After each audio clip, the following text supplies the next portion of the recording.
ये एक कोचिंग का एक कीड़ा है जो दिमाग के अंदर है, इसे मारना है। इट्स डिपेंड ऑन यू कि कहां मारते हो, कितने पैसे में मारते हो, ये तो आप पे डिपेंड करता है। कुछ लोग इस कीड़े को बड़ी जगह जाके मारते हैं और कुछ छोटी जगह पे भी इस कीड़े को मार लेते हैं, क्योंकि उन्हें तो पता है कीड़ा है, मारना है। बीमारी तो एक ही है, उसका चाहे जयपुर इलाज कराओ, चाहे सिक्कर कराओ, चाहे यहां करवाओ, बीमारी एक ही है। कोई बड़ी बीमारी हो चाहे छोटी बीमारी, जुकाम है, जुकाम के लिए जयपुर जाओगे क्या?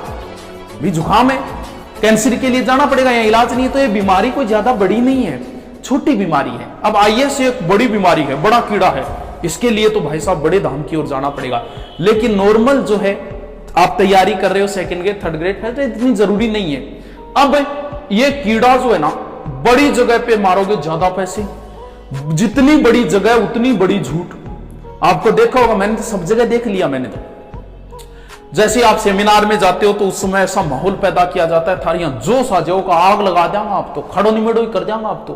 क्योंकि जब कहा जाएगा हमारे नोट्सों से बाहर नहीं जाता एक भी % टाबर सोचा आ लो आंग नोट्सों बारह तो जाए को। फिर एक आएगा को मेरे नोट्सों में से 85% पर्सन आएंगे, टाबर सोचा बस हो गया सिलेक्शन। तो ये जो डायलॉग तुम पे मारा गया है, तुमसे पहले हजारों छात्रों पर मारा जा चुका है। नहीं विश्वास होता तो 3 महीने 4 महीने पहले कोई करके आए, उससे पूछो कि क्या ये डायलॉग तुम पर मारे गए थे कि नहीं। वो को हाँ यार ये डायलॉग मार पर मारा। तो ये तो सब पे चल रहे हैं, तुम पे नहीं चल रहे।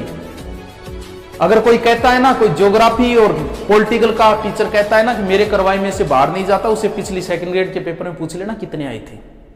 हिस्ट्री का बोल रहा है तो पीछे पटवार का दिखा देना, पिछले पटवार के पेपर में कोचिंग वालों ने की जारी नहीं की थी, पर्सन ही नहीं मिले, 10 दिन बाद तो की जारी की लोगों ने। साइकोलॉजी का कोई कह रहा है तो पीछे रीट में पूछ लेना कितने आए थे।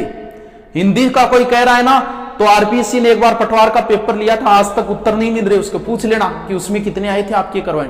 ये तो सिर्फ और सिर्फ एडमिशन करवाने के लिए बातें बोली गई है, ज्यादा सीरियस नहीं लेना इनको। लड़कियां बड़ी सीरियस हो जाती है ना, गुरुजी से ही करे, लड़के को बड़ी जल्दी समझ में आती है। लड़कों पीछे बैठा है बतलाओ पुटो यार बहुत भी करियर है। जबकि इस दाम में पहली बार कोचिंग का उद्देश्य सिर्फ इतना रखो कि तुम्हारी बुकों में रुचि पैदा हो जाए। अध्यापक वही है जो आपकी विषय में रुचि पैदा करता है, ना कि कितना % आए, इसका कोई महत्व नहीं है। मैंने जिससे भी पढ़ी कभी उन गुरुजी का एक भी नहीं आया होगा पर्सन, लेकिन फिर भी सम्मान करता हूं। क्यों? क्योंकि उन गुरुजी ने मेरी विषय में रुचि पैदा कर दी। मान लो कि मैं आपको इतिहास करवा रहा हूं और करवाए में से 100 में से 100 आ गए पर्सन, लेकिन आपकी इतिहास में मैं रुचि पैदा नहीं कर पाया तो आप पुलिस वाले भी नहीं बनोगे। अगर मैंने इतिहास में आपकी रुचि पैदा कर दी कि यार इच्छा हुई इतिहास पढ़ने की, फिर चाहे मेरे करवाए में से कुछ भी ना आए, पुलिस छोड़ो आप लेक्चरर भी बन सकते हो अगर इतिहास में आपकी रुचि हो गई। ज्योग्राफी पढ़ाने वाले टीचर ने अगर आपकी ज्योग्राफी में रुचि पैदा कर दी, छोड़ो पुलिस, क्या तुम कॉलेज लेक्चरर बन जाओगे, आईएएस बन जाओगे। उद्देश्य इतना ही रखो कि वो अध्यापक आपकी विषय में कितनी रुचि पैदा कर पाता है, ये डिपेंड करता है कितना आता है। गुरुजी छोड़ो ये चीज ने, कोई मतलब नहीं इन चीजों की आपका करवाए कितना आए कितना, रुचि पैदा हुई कि नहीं। अगर रुचि पैदा हो गई उसी दिन कोचिंग छोड़ देना। जब तुम्हारी घर पे आके किताबें पढ़ने का मन लगे ना, उसी दिन छोड़ देना। लेकिन सबसे लड़का तो छोड़ देता है, लड़का 3 महीने 2 महीने आता है, फिर लाइब्रेरी पढ़ना शुरू कर देता है, उसे समझ में आ जाती है बात। ऐसे ऐसे मैंने देखा है, मात्र 20% सिलेबस बचता है और 3 महीने आते रहते हैं। अरे बाऊ बोलो कौन हुए को, अरे भगतो बहुत बोला हो रहे। एक टॉपिक बता दो मुझे, ज्योग्राफी, हिस्ट्री, कल्चर, साइकोलॉजी, किसी का भी कि यूट्यूब पर नहीं है। एक टॉपिक सिंगल गिना दो कि ये टॉपिक सर यूट्यूब पे नहीं है। डीपली से डीपली चाहे साइंस का किसी का भी सर्च मार के देख लो, किसी ना किसी बंदे का डाला हुआ मिलेगा।